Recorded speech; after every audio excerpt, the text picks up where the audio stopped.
So, just to introduce myself, I've been working in Java and Java-related technologies for like 10 years now. Currently working for a small startup in Pune, K2, mostly, which is working in Internet of Things. About my Neo4j experience, I got acquainted and kind of got into it in very detail.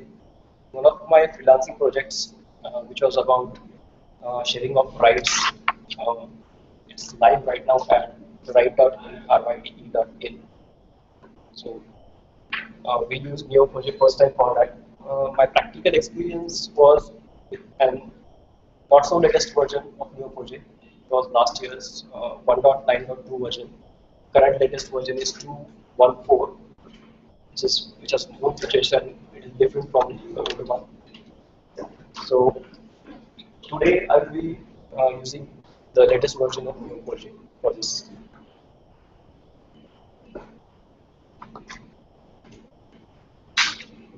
Obviously, it's a very short time to cover everything in 1 hour. Neo4j is huge, and there are a lot of topics you can cover. On a rough basis, we just understand the basics of Neo4j. Uh, I believe most of you are developers and those do coding, so we have a better understanding of the things when we actually look at the code or we actually write the queries. So I'll start with that first. Instead of going into depth of features of Neo4j, we'll start first by looking at some queries, how do we query the data, and then after that we look at the features of Neo4j. We also look at some part of SQL and NoSQL initially. So what is Neo4j and where it is to be used? Data modeling and queries. That's what we'll be covering today. So just to get a background of all the audience, how many of you have used RDBMS? Almost everyone. Okay. Uh, how many of you know what NoSQL stands for? What is it? Not only right.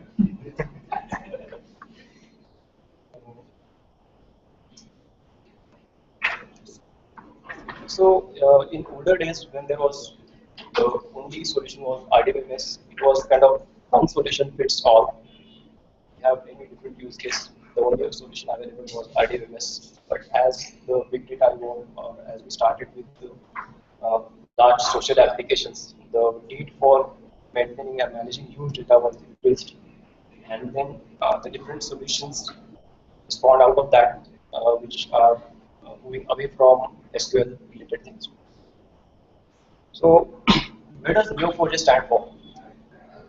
Broadly categorizing, we can think of all the databases to be divided in all the NoSQL databases to be divided in these four kind of databases. There are key value databases like React and Redis. They store the data as key value pairs, simple key value pairs.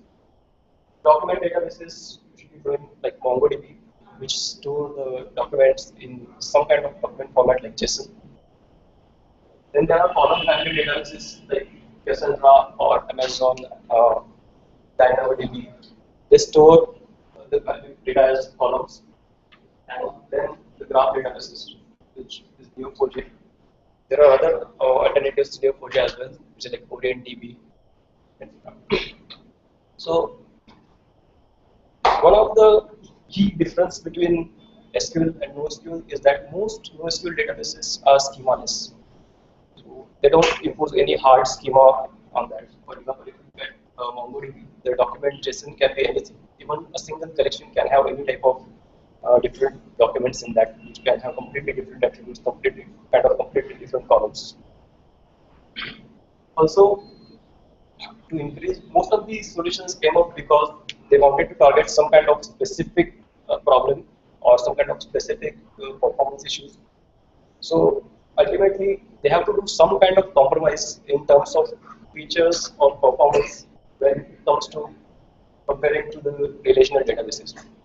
For example, if you look at Mongo, the document database, it scales very well as compared to MySQL or any RDBMS.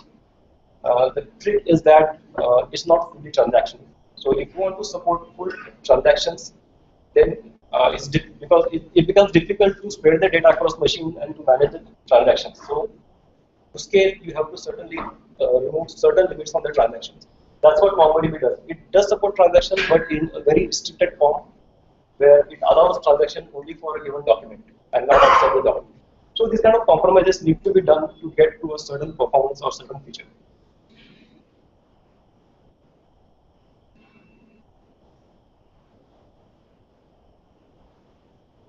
These days, most applications are using polyglot persistence. This term was coined by Martin Ford.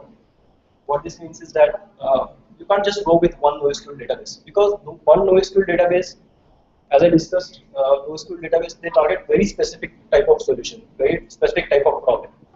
If you want to store some data which requires some generic storage as well, just like RDBMS, then we have to use multiple databases. So in our Prime project also we had the same case where we were using Neo4j to store some specific relational data which had relationships between different users, but we also had MongoDB to store some raw data and audit logs, etc. If you are using sorry. So if you are using some, how many of you are acquainted with Java? Okay. So if you're using something like Java and then Spring on top of it, the recent Spring versions also support this polyglot persistence in terms of, for example, single object. For example, if I have one object, few parts, few fields in that object are from Neo4j and few fields from that part are from MongoDB. So if I do a fetch on a certain object, it will actually, in the background, it will fetch the data from two different databases and view it as one object. Obviously, there are performance issues with that, but these kind of features are available.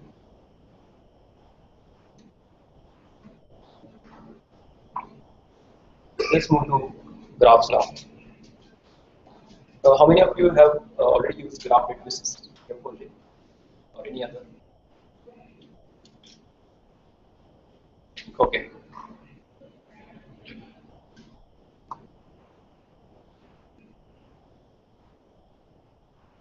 Many people get confused with that. These are generally called as graphs. They look nice, but here we call them as charts. These are not graphs, just to make the terminology clear. So when it comes to a graph, what do you think? What comes to your mind? What is a graph? What are the components or different parts of graph? Right. So generally, it's some data node, multiple data nodes, and some kind of lines to connect to that. This is a very simple example of Facebook kind of thing. There is a user, Alice and Bob. They are friend of each other, which we denote by simple lines. Bob has read some book, which is also read by Alice. So different graph theories have different terminologies. Some people call it as nodes. Some people call it as vertex and edges. Some people call it as nodes and relationship. Neo4j has adapted the property graph model, which means that we call them as nodes and relationships.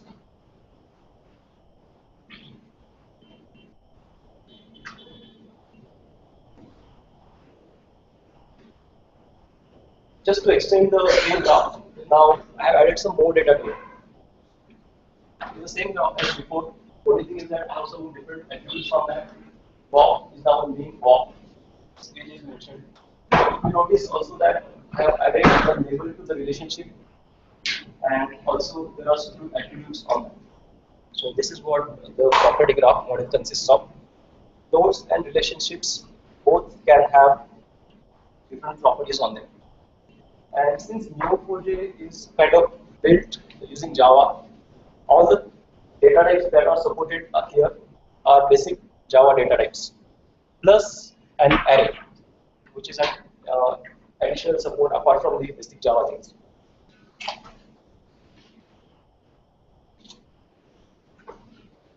So if you notice, one relationship here is exactly between two nodes, and there must be a node at end of the relationship.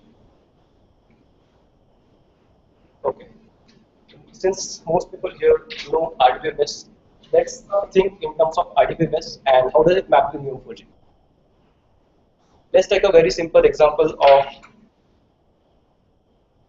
customers and bank accounts. So if you want to model this in RDBMS, this is what you do. You create a table, users, you create another table for accounts, then we generally have an intermediate table, which we generally call as join table, which is a mapping of IDs of these two, right? So here, Alice has 3 different accounts in the bank, the mapping for that, right? So if you look at this in RDBMS, we store the data by type. So all the users are in one table, all the accounts are in one table. Then when I want to find all the accounts that Alice owns, what do I do? We do a join query using this third table and we find out all these accounts. So all these arrows, they represent a join that we are doing. And all of you must be knowing every join is a cost for SQL.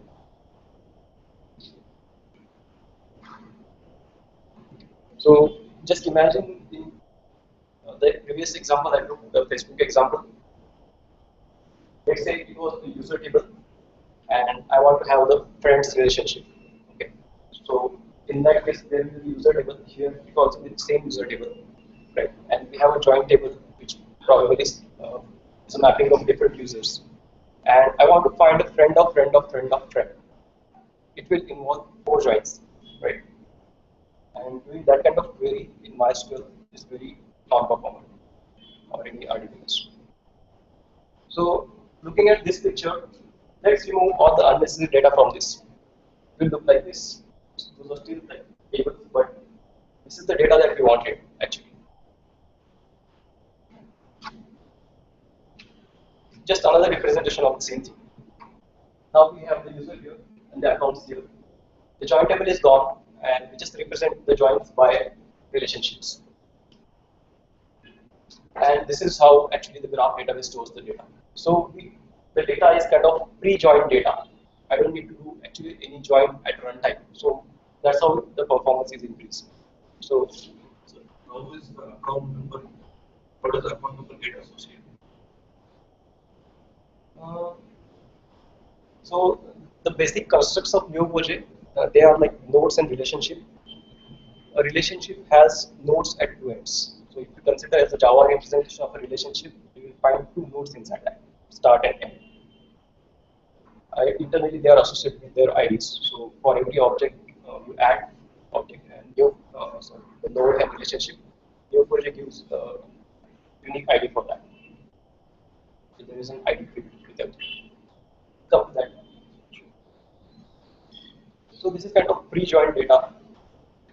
So obviously, looking at how the data is stored, this kind of use case is typically seen in social networks. Obviously, that's not the only use case, but I think since most of familiar with Facebook or social sites, mostly talking about that.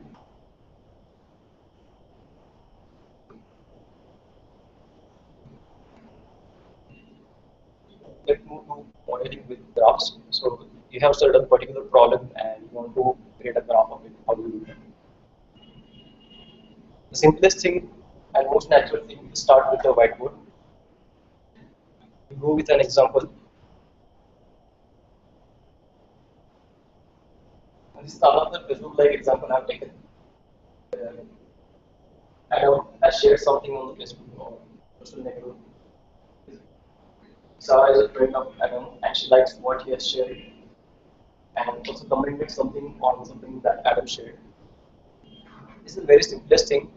The complex thing could be if you look at Facebook, you can comment on something that is shared and not actually, let's say I share an image and someone can comment on that image or the shared instance of that image, not the actual image. So this kind of scenarios can complicate this use case. Just to concretize this thing, okay, before that, if you look at this thing, I have specifically mentioned Adam, Sarah, Cat, and Funny, these kind of specific things. So it is encouraged generally when you are modeling, instead of using terminologies like friend, image, or generic terminologies like that, you should use specific examples or specific names or something that helps you understand better and put the data on. Are the ages directed? Yes, those are direct. So in this case, I want to say bidirectional.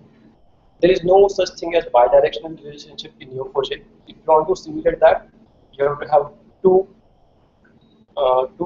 edges, two relationships in the direction, or you can have it in single direction, but you can query in a way which is independent of the direction. So this is just kind of Yes, this is the example I'm taking so that to make acquainted of graphs. Just to concretize the same thing,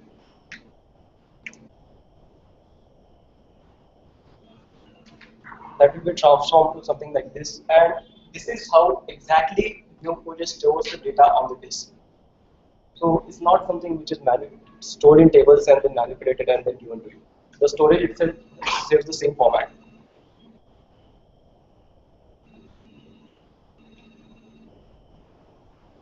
We'll take another example, and this is what we'll be using for different examples throughout this session.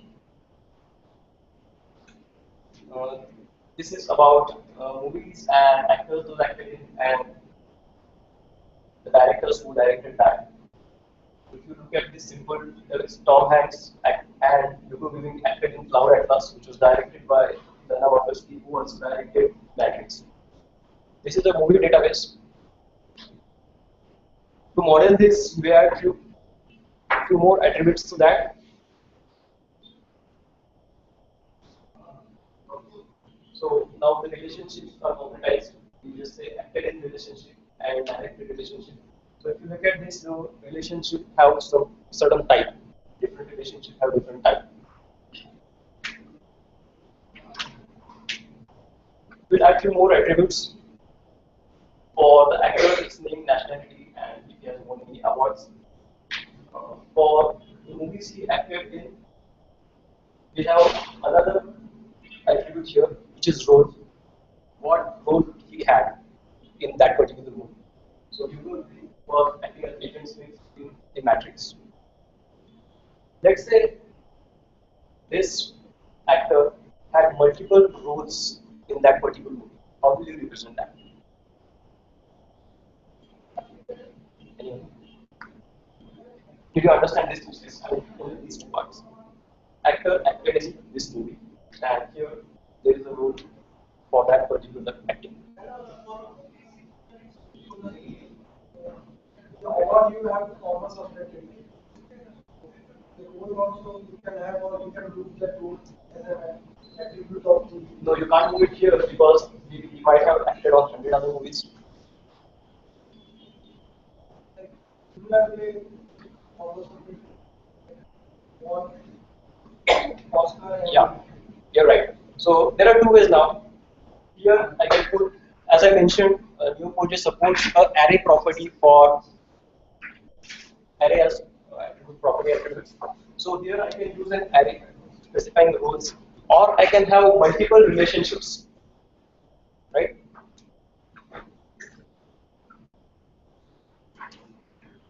So it could be it's the actor and here is the movie.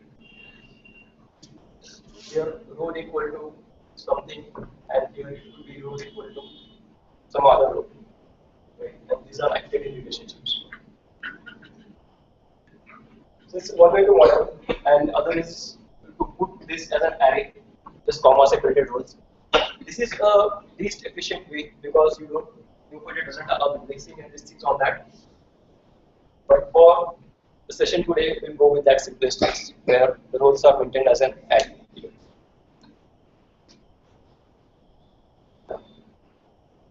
So all the terminologies in Neo4j are coming from my favorite movie Matrix. The name itself is Neo4j, and Cypher is a character in that. But Cypher is a good guy here, and is the very language that Neo4j uses.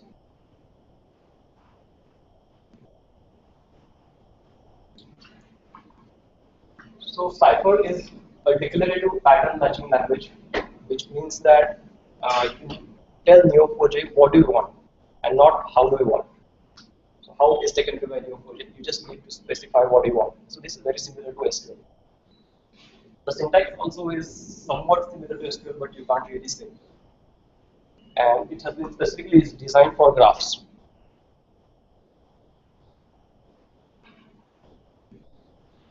So when you are doing some query on a graph, what that query means is you are looking for certain type of pattern from the whole graph. This is the simplest pattern: A connected to B, A connected to C, and B connected to C. So the direction is also important here. When I am doing a query on this pattern, what I should find in a whole graph is something like this. Of course, there are many other instances. I have highlighted just one. I need to find out everything that looks like this. So there could be other things as well.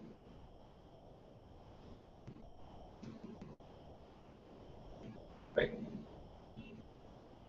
So how do you represent or how do I write the query to find this kind of pattern? Let's start with the simplest pattern, the most simplest pattern. There are only two nodes and one relationship, A related to B. Let's say if you want to send a mail to someone, a text mail. How will you write this pattern? Right. So obviously, using a notepad or some text editor, what you will do is bracket A dash dash greater than sign bracket B. Right. So this is what exactly cipher query is. If you ask Neo4j to get this pattern, it will give you everything which is matching to this. So it's very intuitive as such. You can represent very complex graph using that kind of pattern. This is how it looks, and this is what the exact cipher query is to return everything. So just to give you an idea of how this runs, I have already set up this movie database on my machine. It's running locally. There are certain movies and actors and directors already populated there, and I will be running a few basic queries just so that you get a view of how it looks.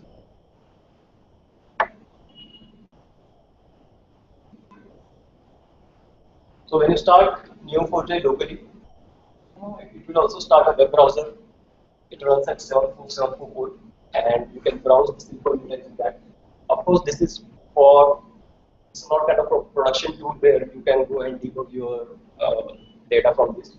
This is useful for kind of modeling and when you're doing some initial prototyping and you go and actually see how the data looks.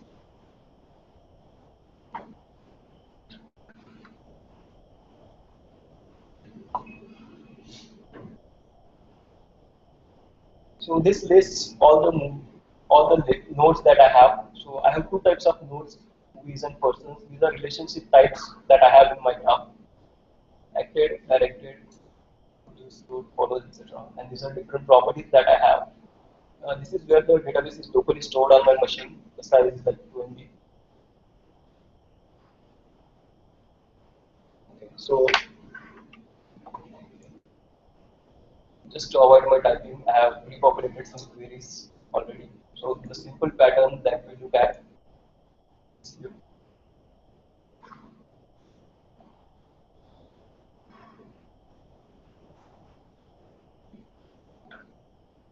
This is like a query editor. You can just go and type anything here. So right now I have already populated that. And if I run this query,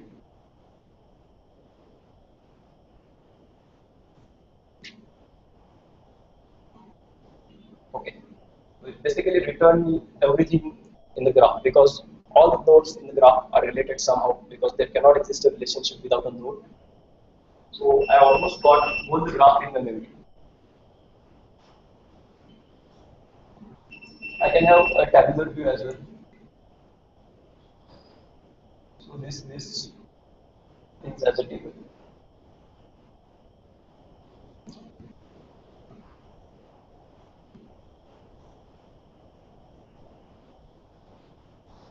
So if I don't have a big screen here to show that, but what it is showing is there is a column 1 and there is a column 2. If you look at my query, I have written A and B.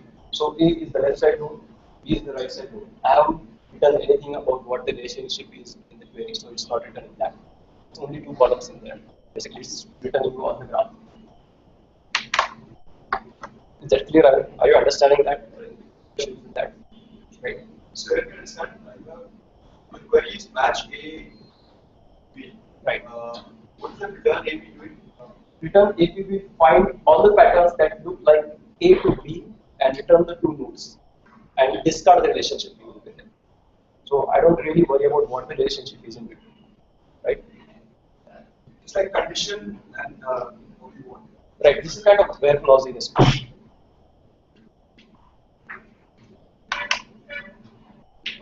And these A and B are wildcards.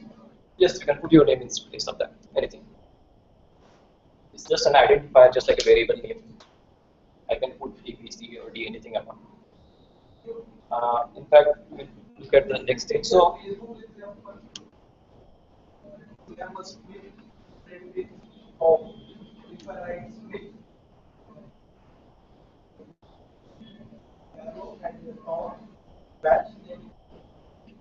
it will return both users.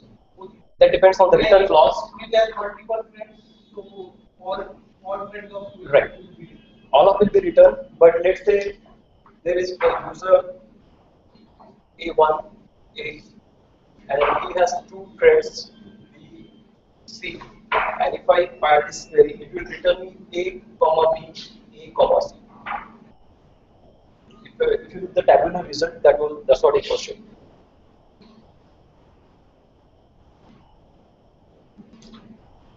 So this is what the query tried to find in the whole graph.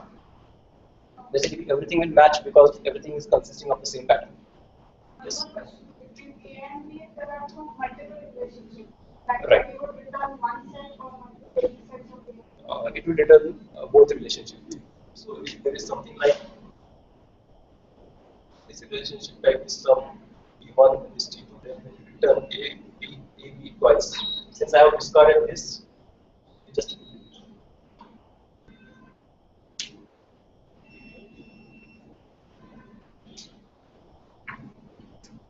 so this is the question that you asked. So the variable names are really immaterial. I want to name those nodes only if I want to use it as a part of return.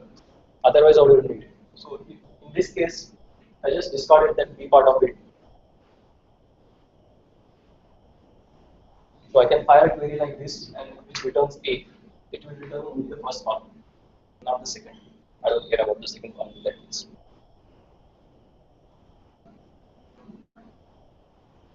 This is how you access the properties of the node's return.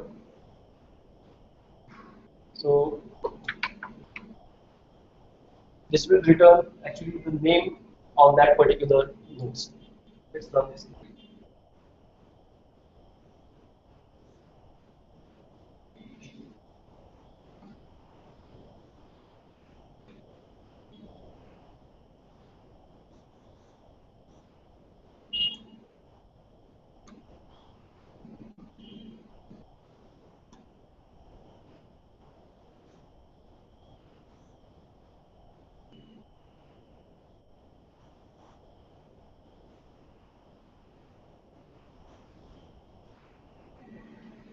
You see, this is the name of actor, and you could imagine this is Neo, and he has certain relationships out there from him, the movies that he acted, or certain other relationships that we have. But we are not right now. We are not worried about the other things. So just listing the names or all that stuff. There is another unique name. Yes, there is a unique concept just like in SQL.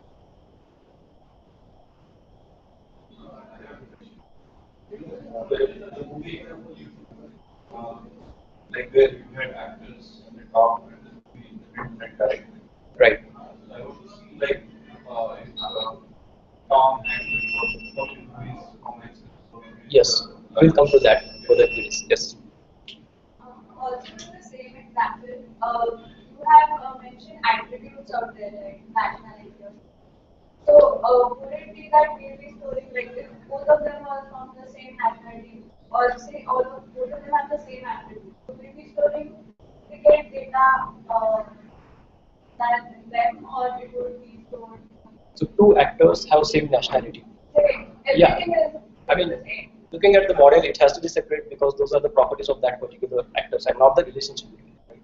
It's a kind of unrelated information. Not about the relationship, but say suppose there was a team out here and all of us have the same other project or all of that activities are the same. So like when I am as an entity out there, my data would be the same except Okay. for the name and Yeah, so basically this is the data modeling problem. In this case, you want to model something like the nodes which are like a simple single node which is a project node. You put all the properties that are common here and user u1, there's a relationship type works in, there is user u2 works in. And if there are any different properties for that particular project, then those could be put on this relationship. Right?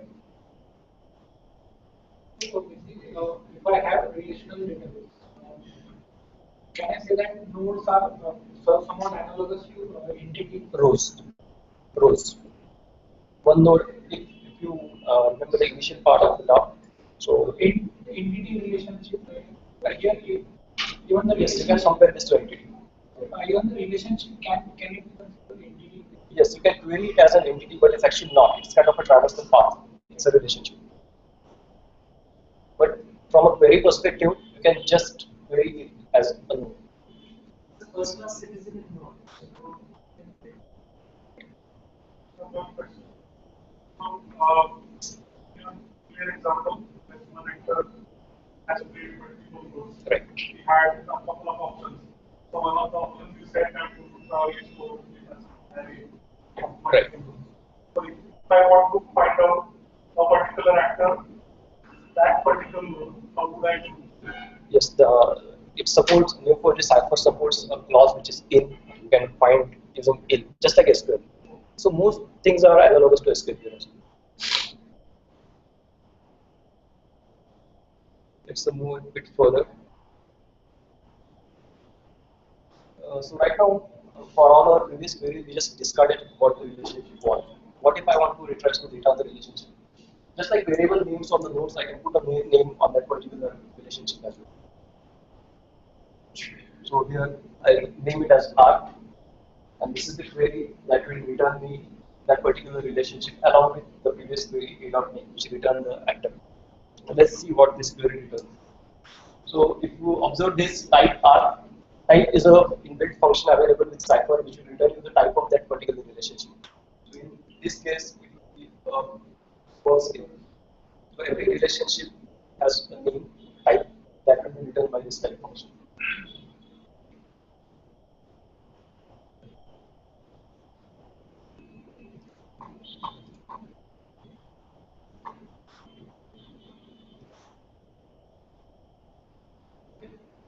Yum and type is acted. I mean, this is kind of meaningless result right now, but that explains how the query works. It's not a property of Sorry? R, right? No, it's not. ID and type are not properties. You can't do a.id or type ID. There is also an ID function. I told you like Neo4j has a unique ID for nodes and relationship. The spaces are different. There can be a node with ID 1 and there can be a relationship with ID 1. Both ID spaces are different. And Neo4j generally increments it. And looking at the topmost ID in your graph, you can tell how many nodes or relationships are there in your project. But that's not guaranteed because if you can go and delete some nodes, your project can reuse that ID for new nodes or relationships. So those parentheses were optional. Yes, the parentheses are optional, and you can just skip them. So that makes it easy to type.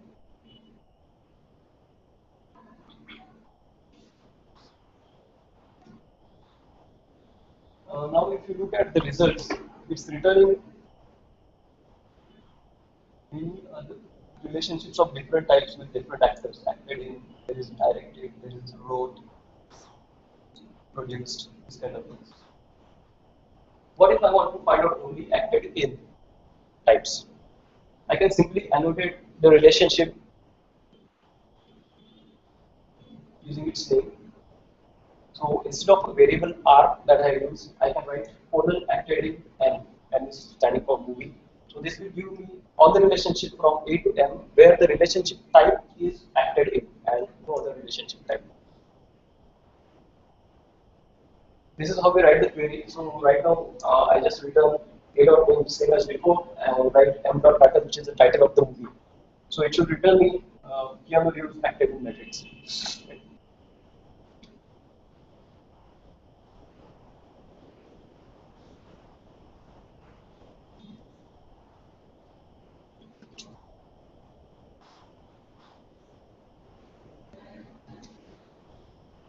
So this is the result. So right now, this only relationship considered is acted in.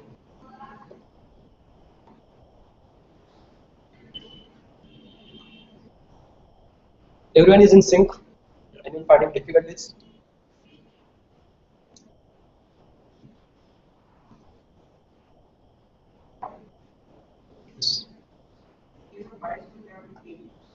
Sorry.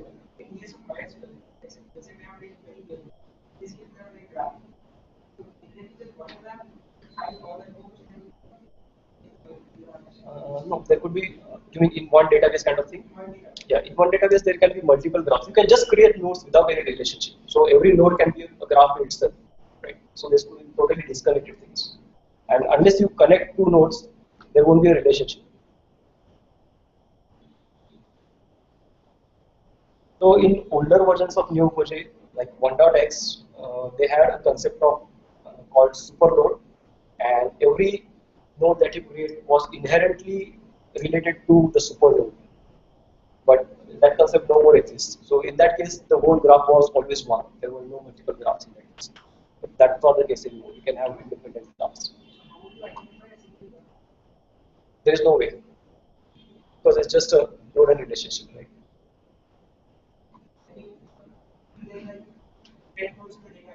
Right. You have to traverse the graph. You have to look for these patterns, right? Yes. So there are ways to look up that nodes. Mostly you look it up based on ID or the indexes that you have specified. You have to start at some point and then traverse from there. And to start from some point, you have two ways. Either look for a particular ID, or using the indexes, you can go to a certain node. We'll come to that how the indexes work.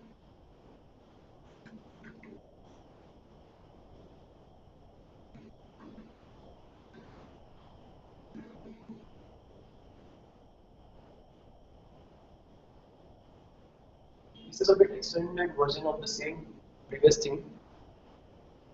I'll just include it R roles. So this will give me what role that actor played in that particular movie.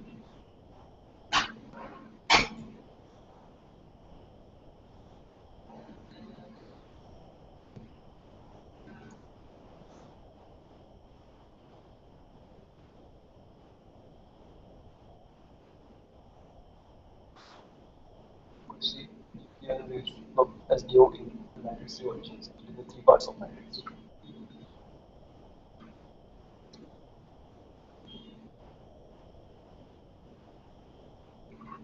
Okay. So just like the relationships have type, every node can have a label. So labels are, for example, in this case, all actors are labeled with a label called person. All movies are labeled with a type called movie. You can consider these labels equivalent to the tables in MySQL, but not exactly, because one node can have multiple labels, and you can add remove labels from that. This is introduced in the latest version of Neo4j 2.x, and earlier versions didn't have anything like that. So in older versions, what you had to do was all nodes look same, but if you want to find which are all the people in these nodes, basically a node could be a person or a movie. I want to find out all the persons, then I have to put a particular type attribute with every node, which says that this is person. And based on that, I have to read the other attributes.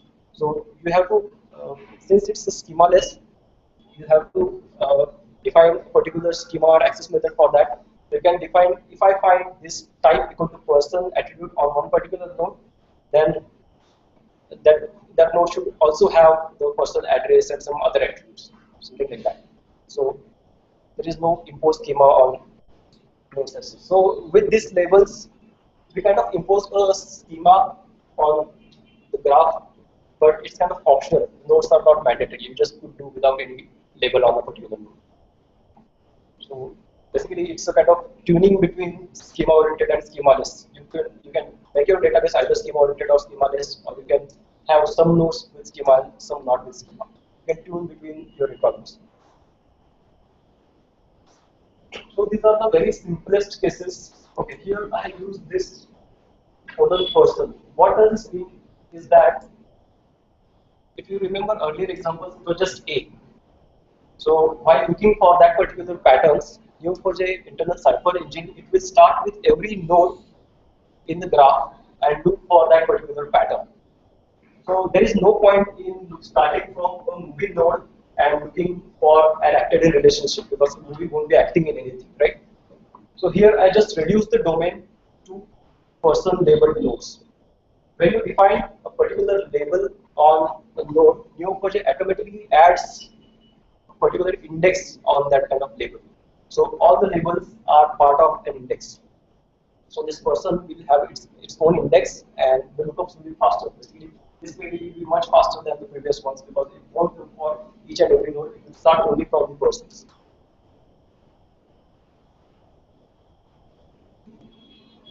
Now the paths. The same extension of relationships that we saw, A to B, now it's B to C. It could be up to n level. The relationship could be, the pattern you can represent in a very similar way. Again, the brackets are optional. The direction doesn't matter. It could be in the other direction as well. Now let's say to look up this pattern, it's still easy. I can still write a query as I just showed before. What if I want to find something like A, C, and B? This kind of two-dimensional pattern I want to do. How do I write a cipher for that? It was a single line and I could type a text. How do I do for that? Any idea? How do I represent this as a part of match?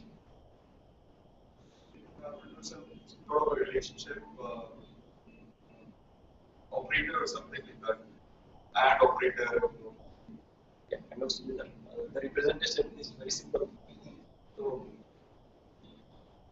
to represent this, I can have multiple options. Obviously, I can do a match A to B to C, comma B to D, assuming that is the direction.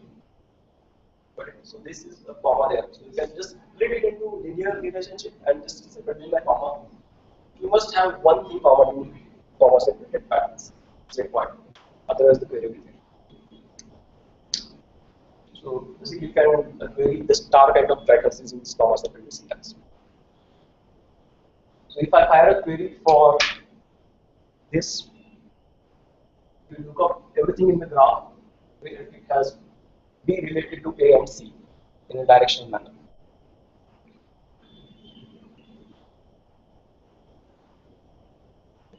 The very simple data we want to infer from our graph movies database. I want to find out all the actors, movies, and their directors.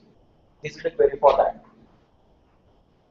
Simply speaking, it's A acted in movie which was directed by B. This is kind of very natural representation and very intuitive. We don't need to really explain how it works.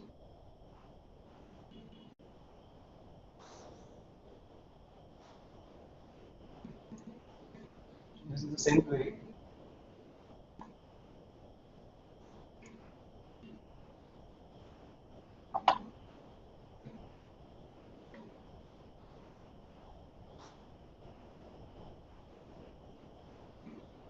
These are the combination of actors, directors, and movies. So in a movie, the written is generally using the person. Right. Like every particular. Right. So for the duplicate relationship, it will create another row. So just like I mentioned in the previous case, there will be two rows. So let's take an example. actor, movie, E1, E2, right? This query will return A, M, D, D1, A, M, D2. You take it to the reference, and that's it. Right. So if you look at here, you have similar examples. There are multiple directors. Yeah, see the metrics. I think yeah, here is the example. Evolutions. There are two rows for metric evolutions because there are different directors. Dalal, Justin, and Aggregation. The same case. Right?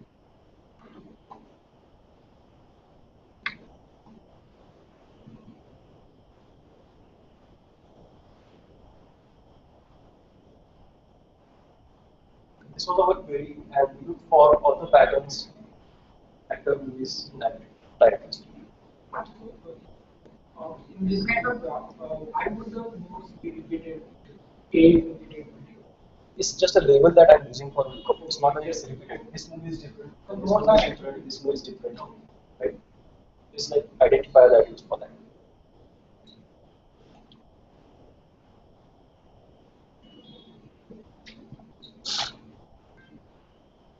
This is a little advanced query. We start using like sort and limit thing. This part is same as we used before. This returns some more things, and there is another thing as ordered by account and limit file. Limit is something very similar to SQL. We can use it for pagination going to nth page. And anyone can guess what does this query find out?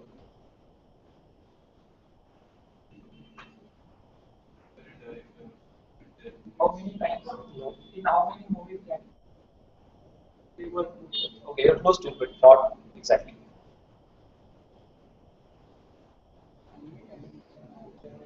You won't use it.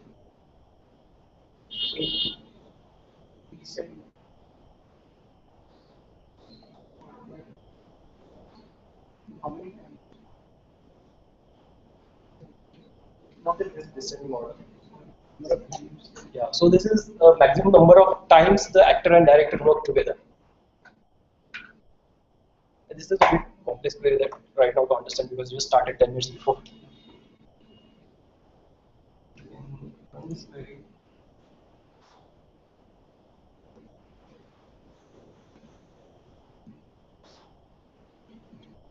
so the instance you could bring and ID or just those are sharing the movies the most. This literally only 5 rows. Don't worry if you don't understand. It's a bit complex right now.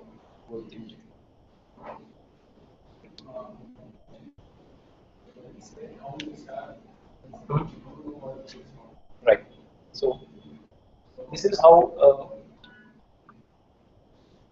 aggregation is done in Neo4j. So just like SQL, this kind of general aggregation functions that are supported, count, mean, match, average, and you can just easily understand from their equivalent SQL names what those are. Those are aggregations supported by Neo4j. Collect is a little different, which does collection of all the things that are returned. So in the return result, you can collect everything as a one row.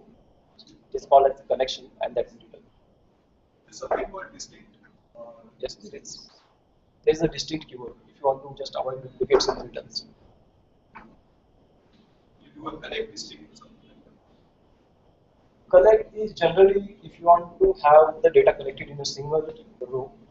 So, for example, I can, let's say I want to find all the users, I can do a simple query like match user colon label user and return you. This will return you all the users, but it will return me, let's say there are 10 users in the graph, it will return me 10 rows.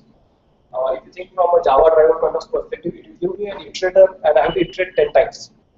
If I go correct you, there will be only one return, and in that row there will be multiple users. One object, one array object.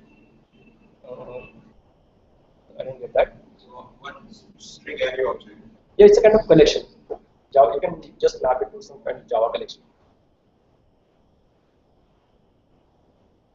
Like, you don't do that, like, it's kind of a rule set. Right. That's it.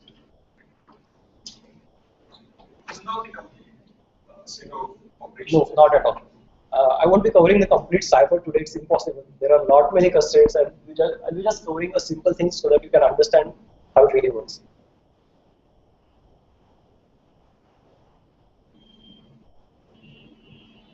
This is how you can define constraints on properties. I want to find out all the movies which are older than 1992 and in which Tom worked. This is how we do it. Here is the keyword distinct. If I don't do it distinct, then multiple movies. Same to be listed multiple times.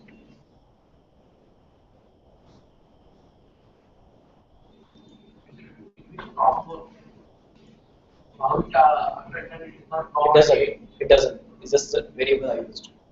It could be Tom or anyone else. But I have specified a name on that. It will be a person, but we just call him Tom. May not be Tom. So this returns me only these 4 movies which are older than.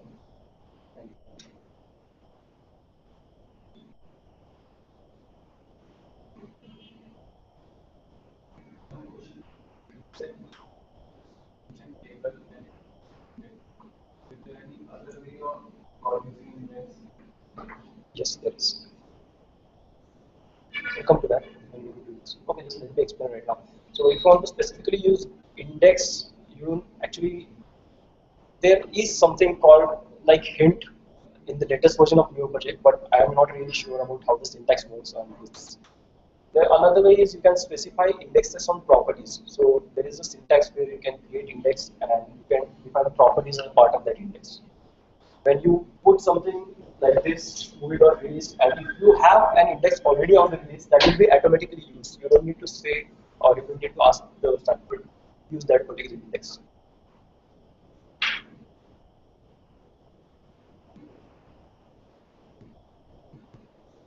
Just ignore that part, it's not updated.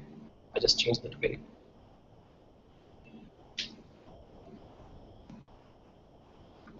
So this is how it actually works.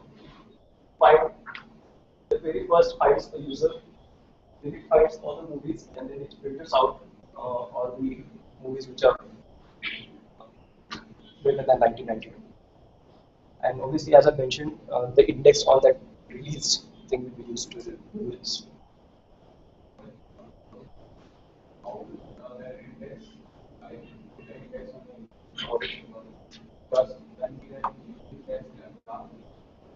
Already going to figure out all the possible relationships and having a relational like whole set of data would have been loaded and then they condition the index to that. But in this case, you are already See, there are 2 parts in this. First, we do a match. In that match, we are already using uh, the index. Rather, this is not an index because this is the relationship type. Let's say you wanted to have a Tom as a person. The first level of index will be used there in the match. Right? And once I find that particular person, then instead of looking at every relationship starting from that node, let's say there could be thousands of relationships from that particular node, right? So for that case, I will look only that index on that released and only traverse those nodes, not all the relationships starting from that. For the same example, if I do form an activity, and then you will return the result, but it will take time. No, it's the same thing. Right now, we are not using any person thing, right? So it is anyways going to every node. Unless I put a label on the first thing, it won't use that index. Right now, this is scanning everything. So about labels, so can I change labels in terms of inheritance and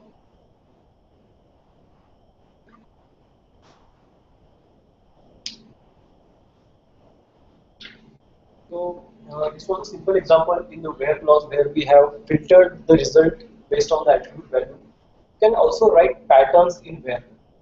So I could just say that is Tom and we have also have in common some other node, some other type of complex relationship that can be also put in the where clause. We won't go into that details right now. And also match and where the patterns in both they automatically use available indexes for finding out nodes and relationships. So right now, all the data that I had was pre-populated and was be wondering how we did come there for the first time. We'll just look at how we create nodes. I won't be running these queries because we are already running out of time.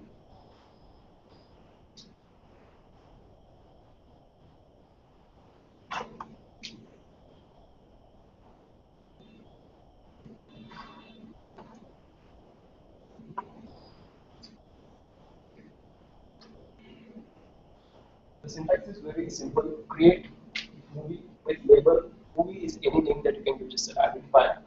Movie is the label and the attributes that you want to put on that. The return movie is optional. That's just to ensure that what you created, you just see them. Just create a node. This will automatically put index on that particular created node in that movie label. If you have already defined an index on this list, it will be automatically added to the index. Yes, you can do multiple. You can just put another colon movie, colon something, colon something. You don't need to. It's not a comma separate, space separated list. Yes. Yes. Right. So colon new movie, colon old movie. So you need to put a colon before all the lines. And the space. Right.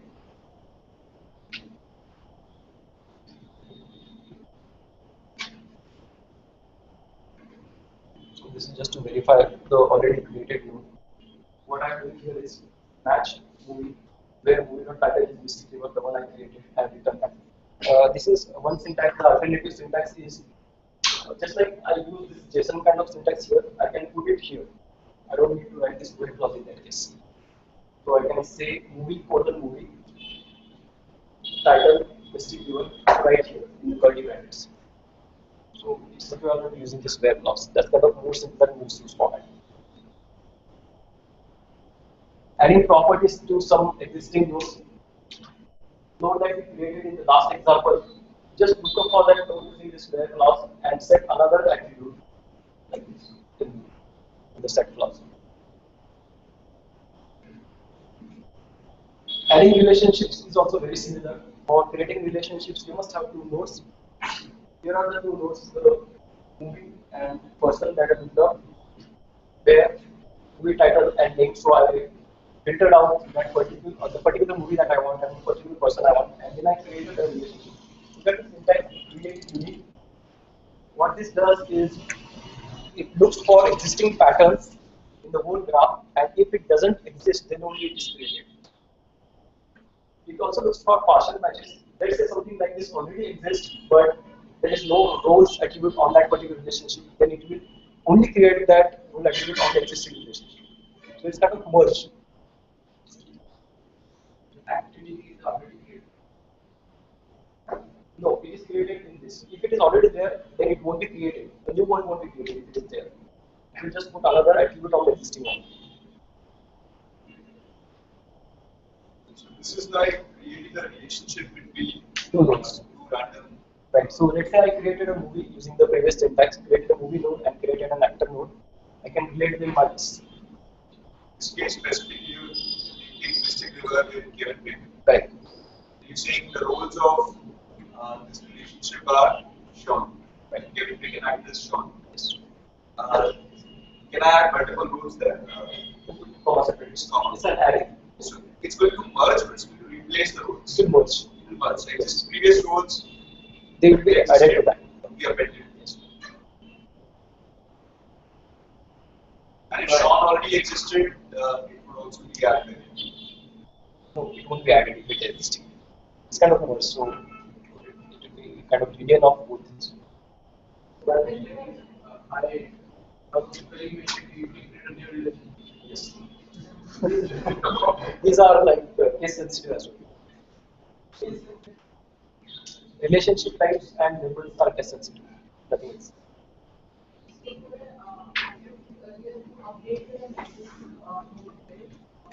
So now I have multiple that is added in that Hmm? tagline. Right. So now this tagline has that is only so for other movies, will tagline exist as a property? No, because it's schemaless, the property won't be there unless you go and add it. So different person nodes can have completely different attributes. Unless your application has to ensure that this property will be there for every person label node. So this is like adding properties and relationships. Where do you define the node types itself? VM. This is the label. Yeah. So is this the first time it's been? Yes. So I mean, it's just a name. There is nothing else associated with that. There is no schema associated by default. It has to be your application logic that puts the schema. In fact, you can think it also as a partial schema because you are defining kind of table only in terms of if you look from relational perspective. There is no concept of null. Null for Other movie than investigator. We not tagline, there won't be null. Now, in older versions of Neo4j, none of the attributes could be null. So there was no something as remove. If you want to remove an attribute from a particular node or relationship, just set it to null. It will be actually deleted from there. But with the latest version, there is a remove thing, and Neo4j supports a construct called null category. You can put a null attribute actually on the object, but it has to be put specifically. It won't be put on all the objects when you create this object. But the return, the return we say show me movie.title and movie.tagline. Right. Or any other movies that not tagline. Yes, it will return null in that case. Right. If it is not there, it will return null. has this property. Yes, there is also has right. So then that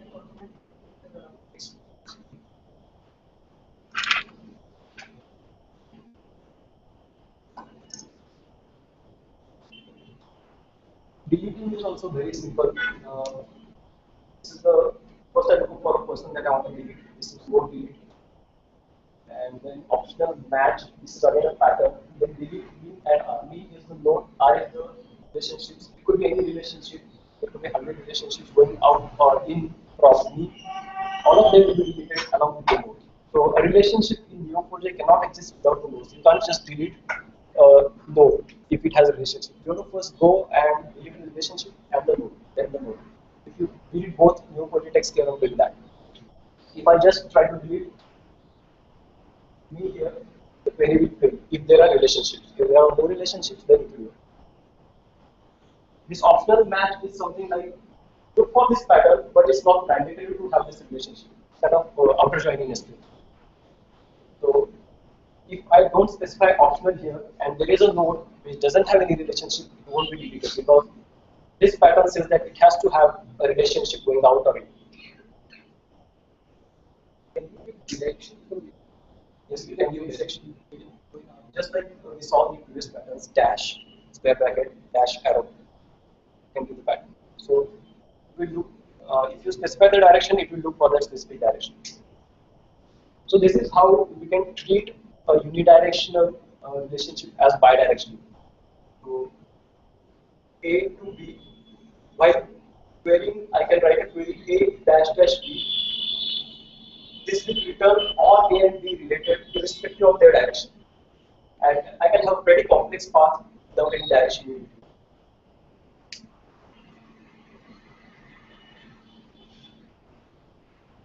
Then we can have variable length paths.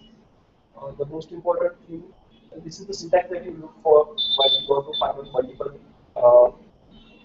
paths. So for example, I want to find out all the nodes which are at a distance 10 from me. I can just write star 10.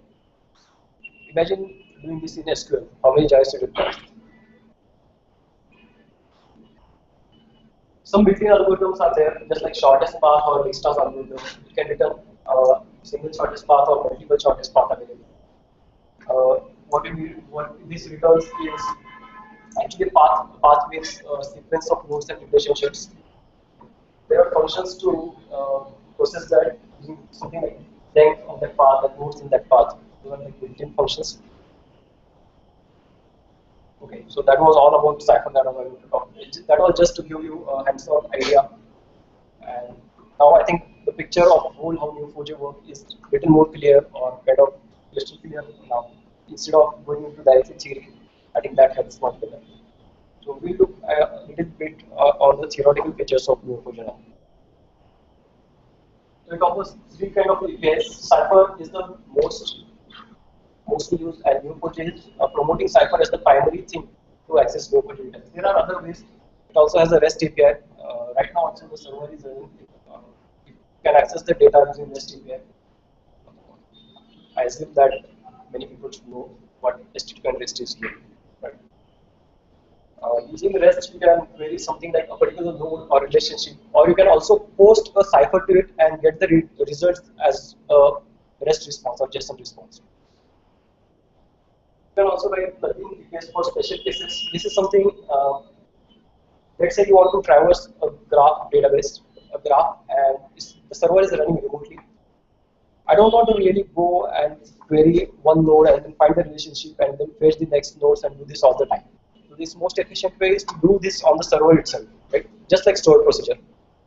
But this is not stored procedure, but you can think it similar to stored procedure. So I write some complex cipher that I want to find the results and put it on the server as an extension, and I can just call that remotely and just get the results.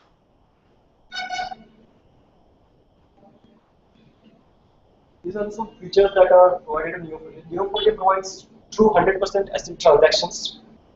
Indexes and constraints we already saw. Indexes in terms of giving labels and define indexes on properties. The indexes on the latest version are completely different than the older ones.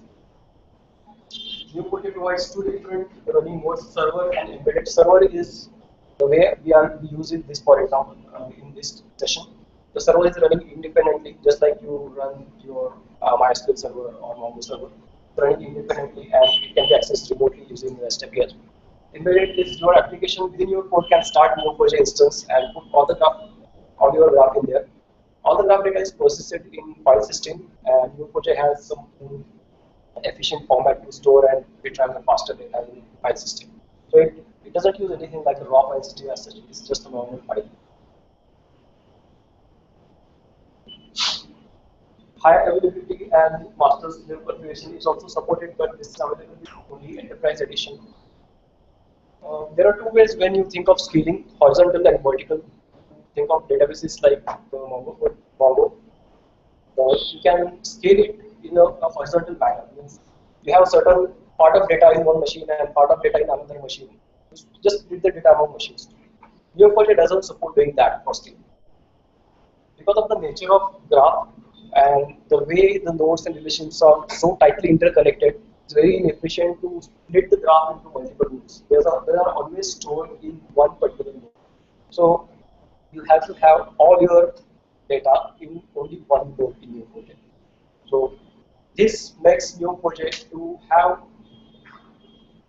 you have to have your machine powerful enough so that it is able to store the size of data that you want. So the limit is only physical hardware and not Neo4j. They can be scaled in terms of master slaves. You can get a cluster of Neo4j machines, and one of them is automatically elected by some internal protocol. They elect one of them as a master. You can do writes and reads from any master or slave. It's not that you go to master for write or something. And they automatically replicate the data among themselves. So the way Neo4j scales is because you can distribute the reads and write among multiple machines. But every machine will have the copy of whole data.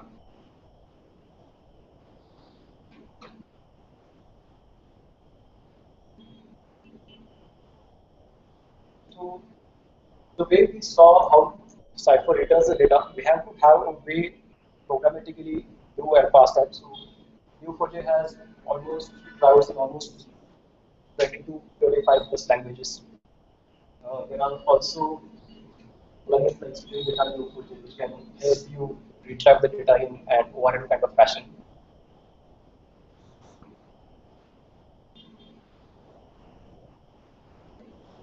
It traverses a million relationships per second as a benchmark by Neo4j. It can store 34 billion nodes and relationships in one particular graph. The limit is only because of the identifier size, because the identifier used is an integer value, that won't limit the size of that. If you want to store more data than this, there is a way where you can extend the ID size, and most probably you shouldn't go to that level, because if you want to store really that huge data, you must first consider redesigning your model. You have to have some kind of processed and filtered out data that you actually want to process in your model. It's not like for storing audit logs and some kind of raw data in there. There is no point in storing binary files in your model. So if you want to store more data than this, you should always consider pre-processing that. Licensing options, as I already mentioned, the communication is free for everyone. That doesn't have the availability and enterprise clustering support. Not that you use for the enterprise.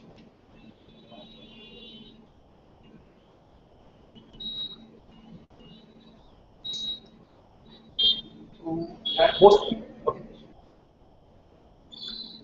Just having the relationship and data together.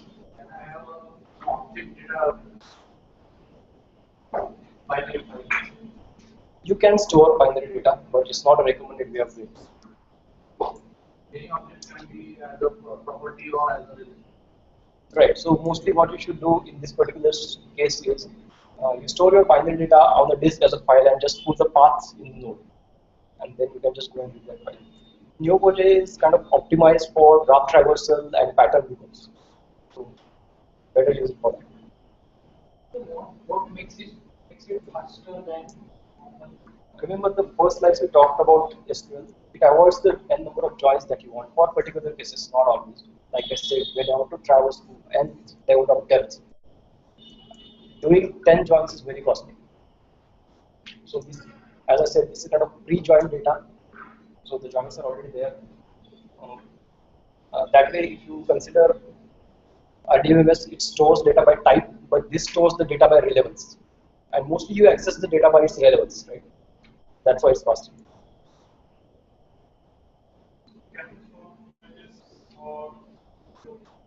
Yes, you can definitely store that, but it's not supposed.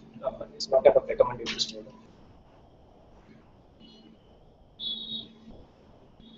Most of the time, whenever we talk about graph databases, we always talk about the social things because most people can relate to that. But it's not only about social things. Many companies have already used Neo4j for very different kind of things. Many networking companies are using it for modeling the whole network, finding the single point failure kind of cases, or impact analysis on that particular network. If one node goes down, how many nodes will be impacted? Those kind of analysis it is used. Many people also use Neo4j to model their organizational hierarchies, access rights, etc. It's also used in bioinformatics for genome sequencing. And the most important, also another case would be the recommendation agency. One person knows something and he's most likely to buy something else. You can create recommendations using it.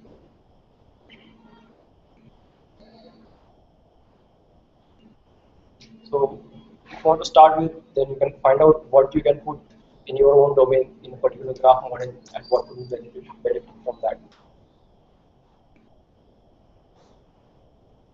You can also get involved in the community. These are just some helping links to get you ahead.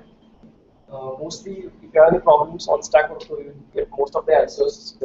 Actually, developers on Neo4j are very active. They will actually respond to your queries.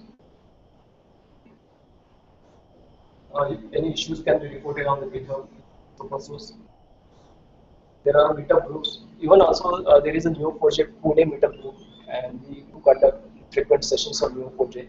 You can look up on meetup.com for that. This is just contributors around the world. This is a very useful site. You can probably note this down. If you know how to have a local setup and try out Neo4j, just go to console.neo4j.org. It will give you a plain database with some sample nodes. You can just delete that node and model your database right there online. And it is a very similar screen to what I showed. The global web server. It will be similar, not exactly similar, but you can quickly go and model your data. What you can do is, if you have some problem with your cipher, then you can just type, you can put the cipher there, execute it, it will create a link for that particular cipher, and then you can share it on Stack Overflow or something, so that someone can help you actually look at your data model and cipher query and get the results. Okay, so that's all for today. You can't put everything on Neo4j in one session. Of course, what I explained about Cypher is very small part of it. It has large number of constructs, many other functions available. And you can probably go into the reference documentation and dig into it. Yeah. Any more questions?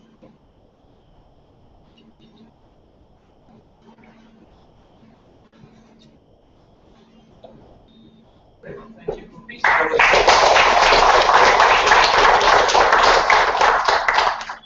No one can take up next. Next, we have Dhaval who's come and built on top of this, and he's going to give his written a paper on white paper on basically combining, doing an evaluation of how Neo4j stands against the other.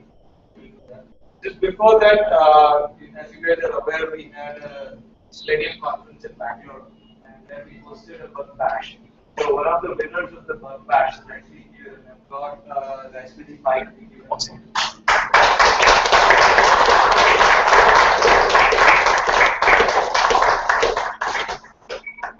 Actually, I think was the only guy to find a whole bunch of bugs, but also to report them as an automation test. Actually, I developed a tool to go on a Travis, and so it was a little server. So I started the server from the Java itself, and then there was an automation library that is open source. And then he also integrated with CI. Yes, I just now set up my but it's running on it. So from Travis, it sets up a tunnel to the cloud solution browser, and there I actually just started. It's working now. Yeah. Thank you. Yeah, I was really looking forward to it.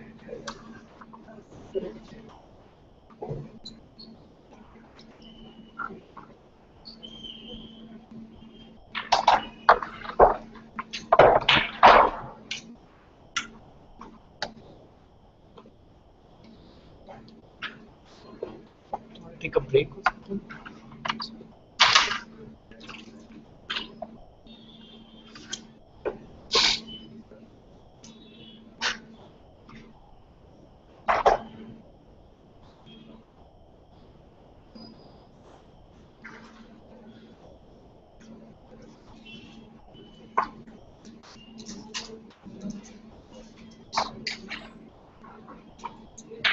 Do we take a break, 5-minute break, and then You want to get 5 minutes break or you continue? I think we should continue looking at the spirit of like the pattern. Dhaval will take how many hours? no.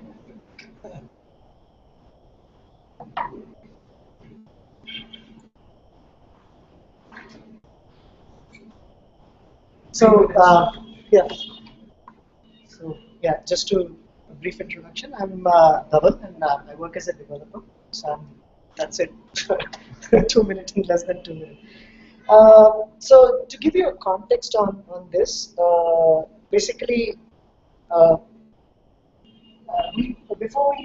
we had a problem that we wanted to solve, like modeling organization hierarchy. So we broke this down into 2 chunks. But before we did that, first of all, we realized that a simple organization like this is not really a hierarchy. You have cross-functional reporting as well. So people will be directly reporting as well as, for example, here, and then functionally, I mean,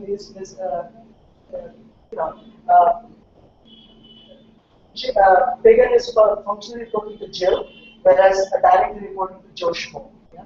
So that's the kind of thing that we are talking about here.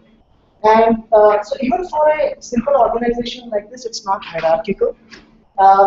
So what we did was, so that was phase 1.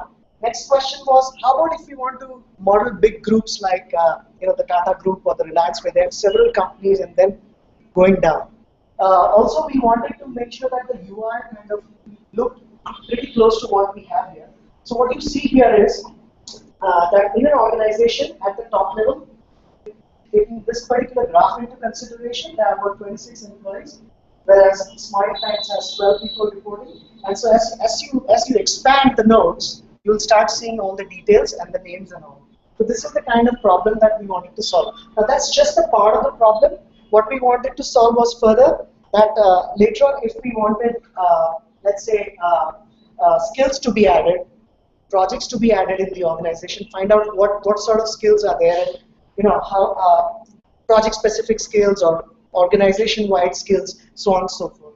So we call this project as apiary, nothing to do with apiary thing, but apiary in the sense that imagine employees as bees working in a hive. So that's why the name apiary. Yeah. Broadly, the functionality, as usual, we divided it into structural operations, where you could basically view, edit a node, or do CRUD relationships on nodes as well. Link or delink subgraphs if you want to move one graph from subgraph from the other, or move people around, change the reporting and change their structure around. So further, we wanted also to evolve the nodes because we didn't know how it would go further ahead. So we should be able to add nodes, add relationships at one time. So that was as far as the structural operations are concerned. Once we've captured all that relationship, what we needed to do was to kind of mine the data. So for example, in an organization, we want to find out who talks to whom the most. And that's one of the things that we wanted to do. So we can build affinities graphs. We can discover skill communities and then take action accordingly. Yeah? Detect overlap between various groups. So these are the kind of things that we wanted to do. But before we kind of straight away jumped into this, we wanted to make sure that, are we convinced using Neo4j? And mainly to get a management buy-in, before we make a case that we want to use Neo4j. How do we go ahead? So we said, let's prove that to ourselves first before we can, vouch for it. So majorly, we evaluated Neo4j on two aspects. One is flexibility in schema evolution, and the other is the performance aspect. Yeah. Then the next question was, what do I really compare against? Obviously, RDBMS are a natural choice. We are in this RDBMS world, and of course, the new NoSQL thing is also picking up. So we also tried to look at MongoDB and other NoSQL stores, but as Gopi, you pointed out in your earlier session as well, that these stores are really good for storing DDD-style aggregates. When it comes to connected data, probably it's not a good choice to look at there. So we picked Neo4j. Now again, this thing is not about the kind of battles, who wins. It's about what to use when in the best situation. Yeah? So just to kind of go over flexibility in evolution. So maybe our structure is like this at the present juncture. We want to be able to add different types of nodes. So for example, these are people nodes in an organization represented here in orange, and we want to add skills. So that's an addition as we evolve. Yeah? Further, we also want to have kind of connection diversity. The relationships here could be different, here different, and as well as directions and weights as we covered earlier again. So those are the kind of things that we wanted to do. And above all, we wanted to make sure that each node could store a variety of data as well, and so with the relationship. So given all this, we really found that Neo4j would be a best fit because it's a property graph model at the end of the day, as Gopi covered in his earlier session. So then the next question was, how do we tackle the performance aspect? Yeah. So we came up with a minimal set of functionality, that we identified that we would test our performance against. Yeah. So to that end, it's like really, you pretend as if you made a decision, then you figure out what decision you should have made. Yeah. So this minimal set of functionality basically, so we just took the first people hierarchic aspect and we just modeled that. So we had this our SQL, our domain model expressed in SQL and our domain model expressed in Neo4j. Yeah, those are the two things that we did, and we said we're going to look at majorly three types of queries given our structure here. So first, to be able to expand the node and to see other names from where the level where I am from. And I have defined a certain visibility level. So if I define, say, visibility level of, say, 4, then I should be able to see 4 levels deep down from where I am. Yeah? And at the same time, we chose this particular case as well for aggregate data. So if I'm here right now, say a top boss logs in, right? He wants to see all the employees. So his numbers, obviously, apart from the names, he would see his direct reportees and would also get how many people they are managing under them. Yeah. So as we progressed along, so this portion requires the aggregate data to be coming as well from the underlying storage. And then finally, the third query was kind of an overall aggregated data for the dashboard, that this organization has these many levels, and these are the kind of what the distribution at various levels. Yeah. So this is what we wanted to carry out. In order to do a fair apple-to-apple comparison between the two, between all the three databases, we really chose. We chose MySQL, we chose MSSQL, and Neo4j. And again, we did not use the traversal API. By the way, Neo4j also offers, apart from Cypher, a programmable API called the traversal API, so which you can use, and then you can do that. But for the longer term, Neo4j wants to kind of focus on Cypher, so we chose Cypher. So just as what SQL is to RDBMS, Cypher is to Neo4j. Yeah. So this is one fair-to-fair apple comparison. We made sure that whatever indexes we used in RDBMSs like MySQL and MSSQL, basically on the person ID, we made sure that in this case the names were indexed. Yeah. So that we made a level playing field basically. To ensure environment consistency, we use the same machine for all the databases. By the way, we used also the older version of Neo4j 1.9. Current as it's 2.1. So if anyone wants to retry this experiment, all the code is there on GitHub, and you can retry with 2.1, the latest version of Neo4j. All the DB and the tools which we used to measure were also on the same machine to avoid network latency being factored in. And we used all the out-of-box settings for all the databases. Yeah? Apart from giving Neo4j 3 GB to the Java process, because we were running this in embedded mode, and as Gopi earlier covered this, so essentially in embedded mode, what happens is your app and the Neo4j database, they share the same JVM space, whereas in the server mode, the JVM space for the server is different and for your app is different, right? So in production, normally when you want to deploy, you probably would really want to use the server mode and not the embedded mode, because what happens is,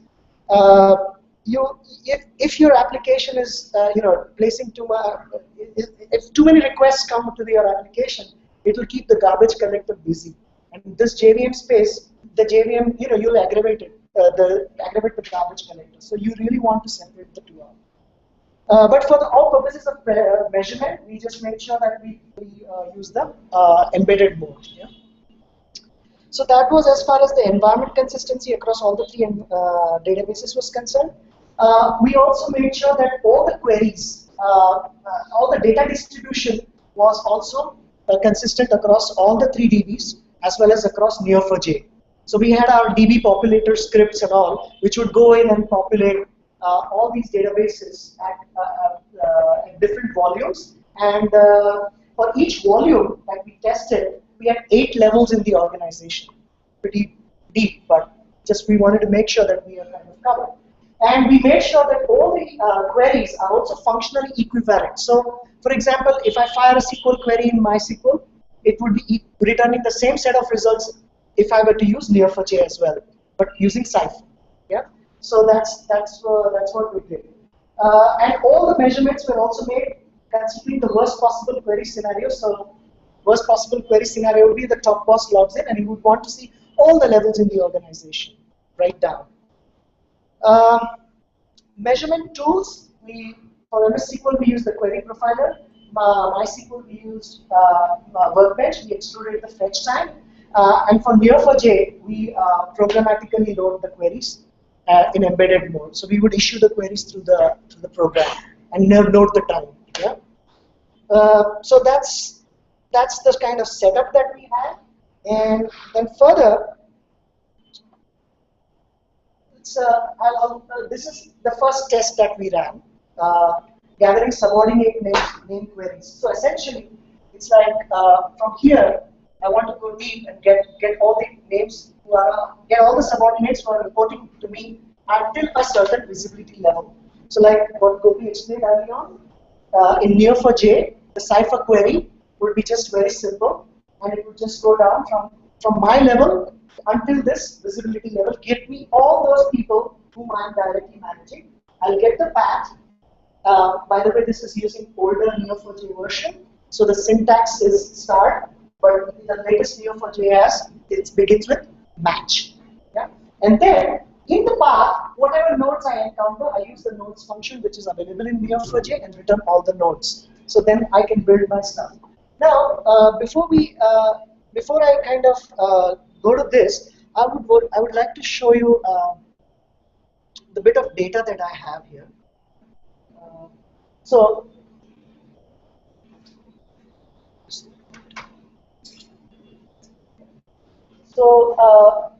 when you can everybody see that, or should I increase the font? Okay, so this is the query.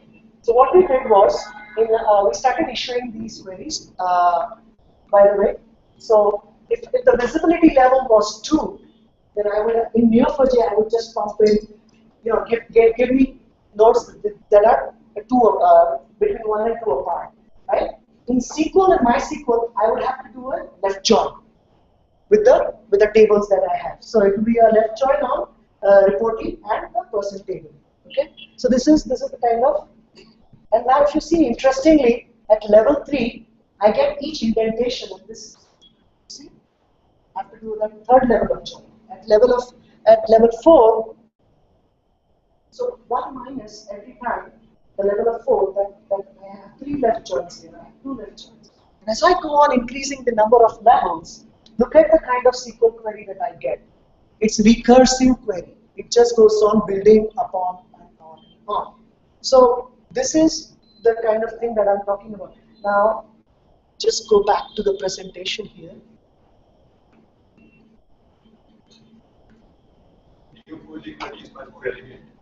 Yes, it is very, as Gopi mentioned, it's declarative in nature. So it does not show you that much of a bloat, whereas the SQL query inherently is going to show you that.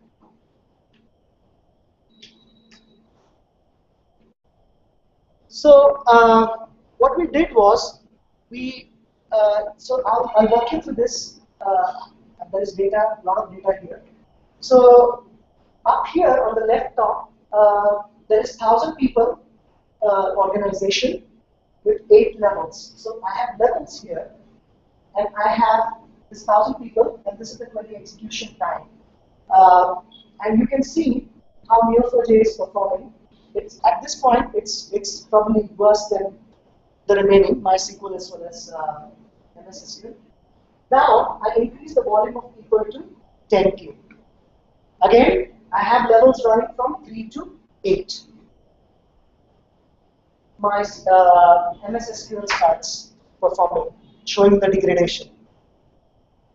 Whereas MySQL is still here. This is 10K people, about 10,000 people. This is 100K people.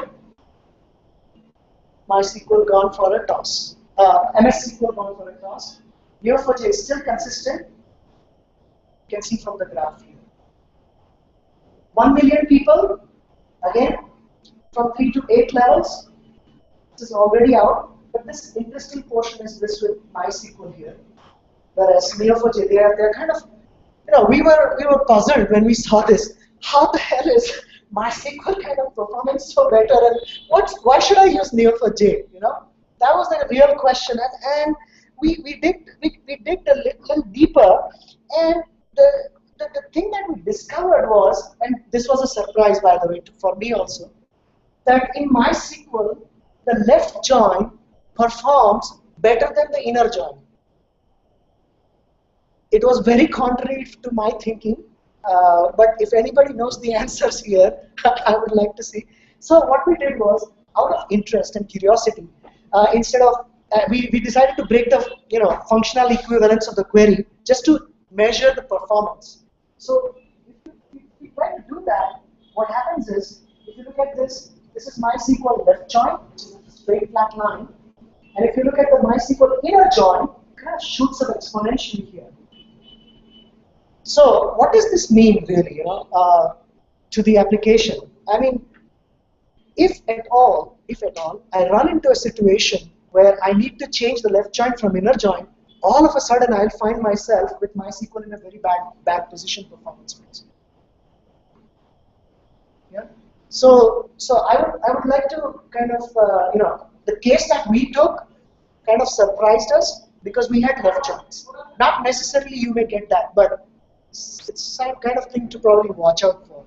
So we were kind of why this was, and then we found this out. So I would say that if now I go back and look at this graph in light of this earlier one, it starts making sense to me. Okay. So almost you have this performance which is high up here for a small number of people. But how does it ensure that? How does it mean that it still remains constant time performance, practically O1, for even larger number, right? So that's I guess somebody asked that question early on as well. How this really happens? So let's look at MySQL and relational databases. Let's say you have two tables and you're doing a join. Essentially, a join is nothing but a Cartesian product. So you have four possible combinations right there, right?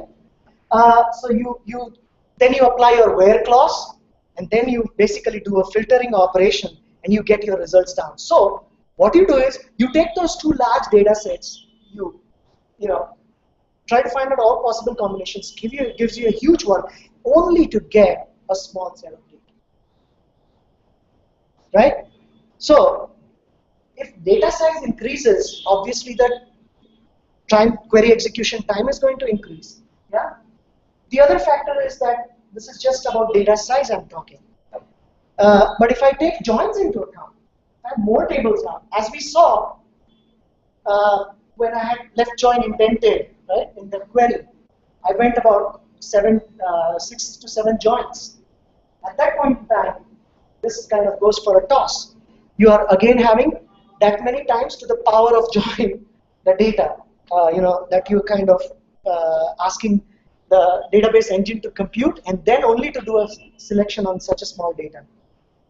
Contrary to that, if you look at graphs, so we have people nodes, we have skills nodes, we have project nodes. Now, I'll start out with a particular person, and I'm only going to traverse always a section of this graph. I'm not at all going to these nodes or any other people nodes. I'm just interested in the patterns which when I fire from the cipher, that's what all I'm interested in. So I'll go into a particular node straight, find out who are my neighbors. That's it. Now, irrespective of how many nodes I have here, I don't have to do this kind of join. And that is why this explains the constant time performance of the Neo4j execution engine, query execution engine. So it's not a fast algorithm, it's just the data structure that's really helping you to go fast. Because Neo4j is written in Java. So again, if the number of traversals increase, obviously your query execution time is also going to increase. So that's the kind of comparison. So clearly you can see Neo4j shining here, especially as this part of the query is concerned. Did you do a comparison with the embedded tool and server? In your case, MySQL and MSSQL server. That was not a fair comparison, I see. Well, that's a good question, but so network, it's all running on local host. So primarily we wanted not to factor out. So when you take into account the server mode, the REST API comes into the play. So that's where the calls will take time.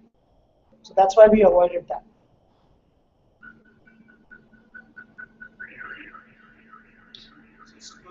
Does not work on so No, it works. It works. It works. Cipher mode. Cipher works on server mode as well as embedded mode. That's because of the server mode. The server mode. The endpoint is exposed through the REST. Whereas in embedded mode, we can just we can cut out that network, the REST API conversion directly hit it.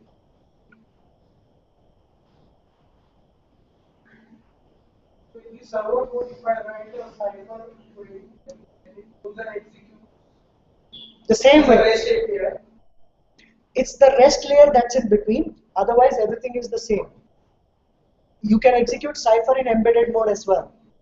And you can execute Cipher over REST. It's just the communication channel. I'm directly hitting, whereas here, I'm going through the REST API. That's it. So Cypher is like a graphical user interface application which It's a query language. query language. Yeah. That has its own kind. You could use shell or like what Gopi showed, the browser, to issue the query to the database. Just like you have MySQL driver, you can have Java driver.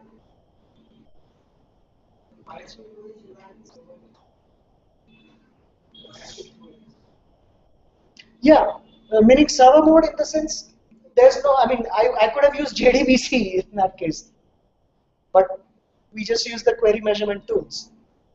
Because there's no such comparison, it's a direct socket basically, direct socket connection which MySQL or MSSQL exposes.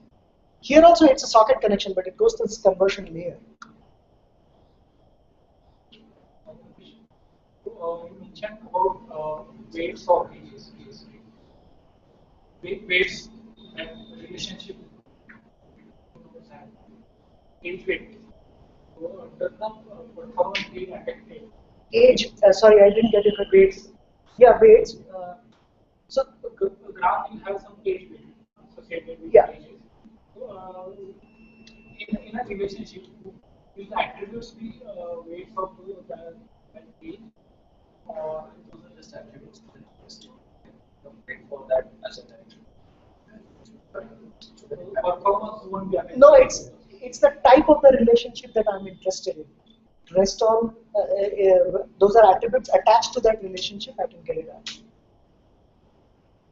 So as number of joins is the time and was right. Sure.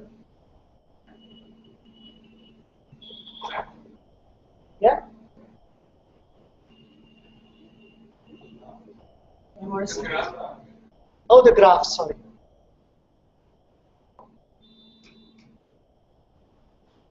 Why does it happen from the first graph and the second together again by time? Could be some arbitrary in the cache. We have taken this readings on warm caches. So when we issued the first query, it's always cold. We make the cache warm. And so are you talking about these fluctuations, right? Yeah. Well, those are probably glitches or something. Can't explain that. Mostly attributed to all systems. I don't know, some GC or something must be kicking in at that time. Can't explain that spike. But overall, if you see the trend line, that's what is interesting. The trend lines everywhere, we plotted the trend lines, and that's what really is what is interesting.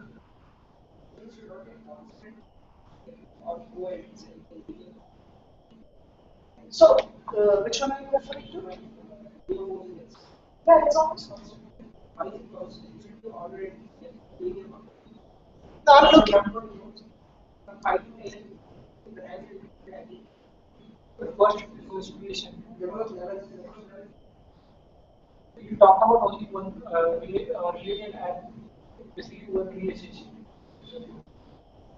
I think his question is, at the number of levels is increasing, the time should increase for Neo4j also, because you're going one level deeper.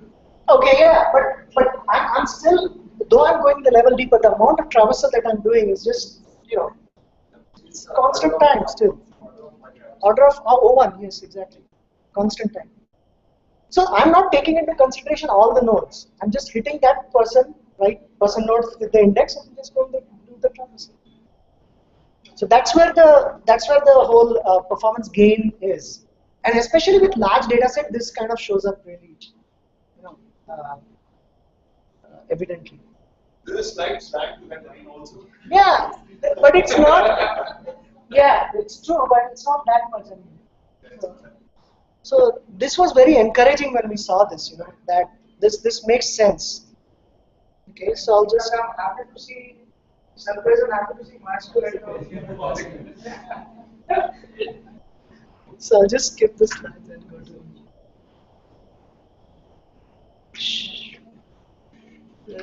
Sorry. Just skip. Okay, relationships. So as we said, we looked at relationships in RDBMS are not first-class citizens. They are really first-class citizens in Neo4j. So these are the kind of questions. Who reports to? So if I were to find out who reports immediately to Smarty Pants, it's not a problem in RDBMS. It's not a problem in Neo4j, right? But if I want to say who all report to Smarty Pants, this introduces recursive join, as we saw earlier. Going down more than 5 levels, is space and time complexity just shoots up. Next question, if you want to ask, what skills does this person have? Is relatively cheaper than which people have these skills. Yeah. And finally, can we ask this question to an RDBMS? Which are the people who have these skills also have those skills? What will happen to an RDBMS? Joins and will go mad. So this is again kind of digging deep into the data. Now the other side of it is gathering subordinate aggregate data, wherein just to bring back that stuff here. So this is what. So from here, I'm logged in as Smarty Pants. I should see 12 for myself. I should see 4 for Jennifer because she has 4 people reporting to her. For Harry, I should see 4 as well. And whereas for Smarty Pants, I should see this. And as I recursively, I'm not blown up all the nodes, remember here. There is still probably more nodes underneath, and this numbers would reflect accordingly at this point. Yeah? So when we started writing this was let me just show you straight away. This was horrible when it came to writing the SQL here. So we would have to kind of go at each level, do the union, first find out how many people are there, then do this inner union, yeah, and then do the outer union to collect all the people at the top level. Look at this query. This is just for, it's still continuing, and you can see, and of course, you wouldn't want to handwrite this. You would write probably use nested recursion to create this inner unions, and then another outer recursion to write this. But again, not that it's not possible, but you'll have to trust the recursion, right? So you end up. So that was just the query that we had to write for 3 levels, and I can not even show you the query for 8 levels because it ran 500 plus lines. Yeah. On the contrary to that, if you look at Neo4j, the generic query was this. And so I'll just show you the generic query here directly, specific query for Neo4j. So I had to kind of do the count, as we saw the aggregate function, right, early on. So match from here to here, traverse these many paths, till this level, from here to next level, that's why this is 1 to 2, and so on and so forth, we went down. And if you look, the query is still the same.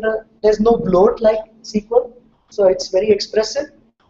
But let's look at the data. So that's the good part.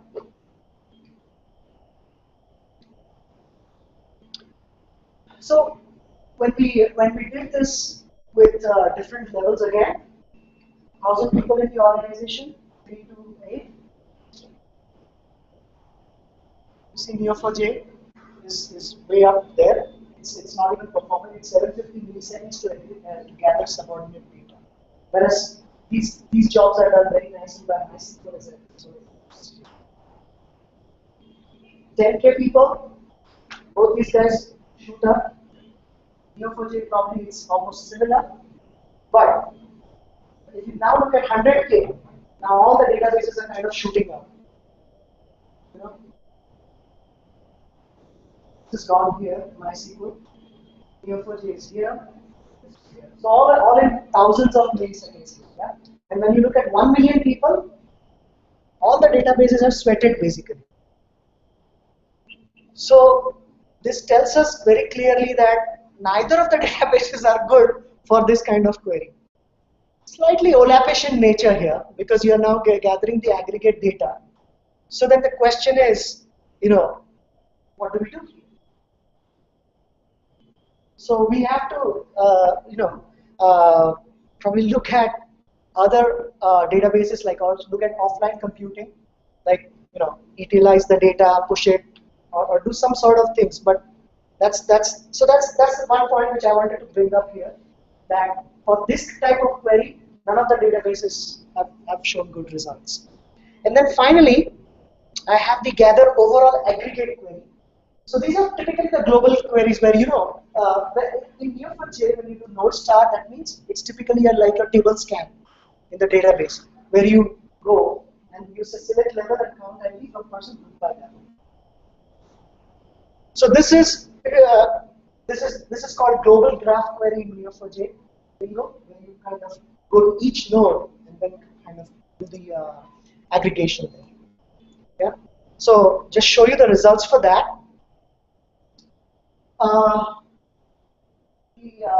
RDBMS is turns out that RDBMS is pretty good at doing this. If you look at the 1,000 people, 10K people data, 100K people data as well as this. But Neo4j is kind of way off. And that proves the point, and that's in line with what Neo4j recommends as well, that Neo4j is not meant to do data aggregation. It is primarily meant to do graph traversals only. So use it for that kind of application. Don't use it. So that's very much in line with Neo4j, Neo4j's recommendation. So, but again, I mean, with global graph queries, what you could do, to speed it up, all you need to do is throw memory at it. Larger than memory, everything will happen in memory. It will happen faster. So then the question is, so the first case was very fine, addressed nicely. What about the remaining two cases? And what if I really need to do that kind of aggregation in my application? So then what can we do? So there are various thoughts that kind of crossed our mind. Probably there are other graph compute engines as well which are available. So like Giraffe and Pegasus, they are optimized really for doing this processing of large amount of information in a batch. They are specifically for this purpose. So, so one of the things which Jim Weber in his book on graph databases recommends, brings out that the two properties of graph databases that you should probably consider is the underlying storage and the processing engine itself. So, if you are doing CRUDish kind of things, storage is fine. But when you look at the processing engine, you probably want to look at how it's optimized for doing that kind of work. Like what you just said, indexing and the nodes are in Neo4j physically actually point to each other. So in order to go from one node to the other node, it doesn't even make use of indexes. It's index-free adjacency that is there. So it just kind of goes and it's just a pointer jump basically. So you have to put other offline computing engines alongside if you wanted to do this kind of things. And of course, polyglot persistence is a norm these days, right? I just wanted to ask this question: has anybody tried Datomic here?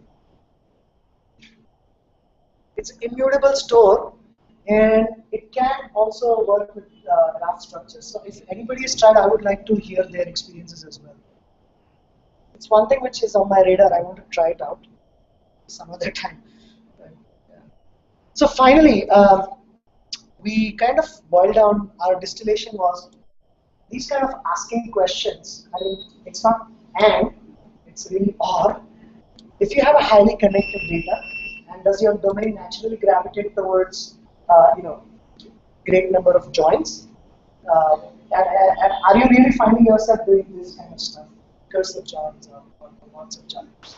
Probably you should consider for that particular stuff, case scenario using Neo4j.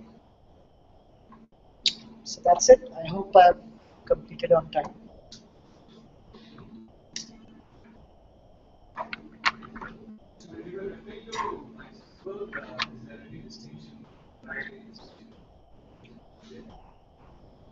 No, we didn't. We just used the regular box. I think was I know.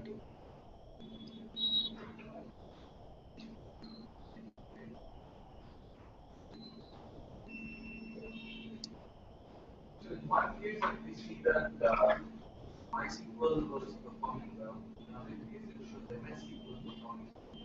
Yeah. What is the like aggregates? This one? Right. And you see MSSQL is actually performing. Yes, for this one, yes. We didn't go into the details of it, why it was so. You go back in that case. In the aggregate case itself, right? Yeah. Here, both are at par. But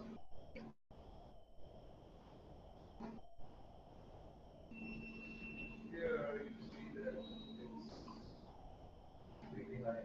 Yeah, it's higher. No, probably I think this is where the page faulting is happening, because if you see here, my best guess would be here it's page faulting too much. It has to go to the memory disk to fetch that particular file, and that's what it looks like. So, and that kind of explains this time as well, probably. All the data is not in the memory. It has to go make a disk IO request and then get the page back. See the first one, peaks are around the same level. Yes, that intrigued us. Yeah, yeah, But there's a big gap. yeah. We didn't try to go into the depths of why as it was, but we kind of went with the trend line and we say, all right, this is good enough for us to prove. But I do see a lot of page faults. We could have checked the IO activity there. But the best bet would be okay. Any Like, how many runs you have taken to or is wrong or is only just captured and No, each time we would start with a clean slate, shut down everything. Shut down the DB also as well. Start from the clean slate, cold cache, then make it warm. So we have both the readings, but what I have drawn here is the warm cache plot. So the paper has all the cold cache reading as well as the warm cache reading. Sorry. in case of cold cache also The cold cache times are very high because it's the first time you're making a. performance was like in Neo4j was performed better. Yeah, well, it doesn't even make sense to kind of take a look at cold cache readings because that's just one-time affair. So you can actually, if you find that your query is really expensive, you can at the app startup you can make the cache warm by issuing the query. But if that's not an issue, the first request will take time. The remaining subsequent ones will be served. Sorry, yeah, you had a question. That when we perform analysis and estimate, we have three runs and average it out for a single. Okay. There is a peak, right? At the end of this graph, from MySQL Yeah. to MSSQL. Yeah. That would be some like GC problem kind of. So when we run it 3 times, we get a good average. Yeah. We ran it many times, but it was not in that 3 times or 4 times and then average it out. We did so first we just had cold cache readings, then we said okay, now this is not looking great, go ahead, do the warm cache readings. Hot cache, we tried hot cache as well, like after 5-6 times, but it's just then straight away serving from memory after that.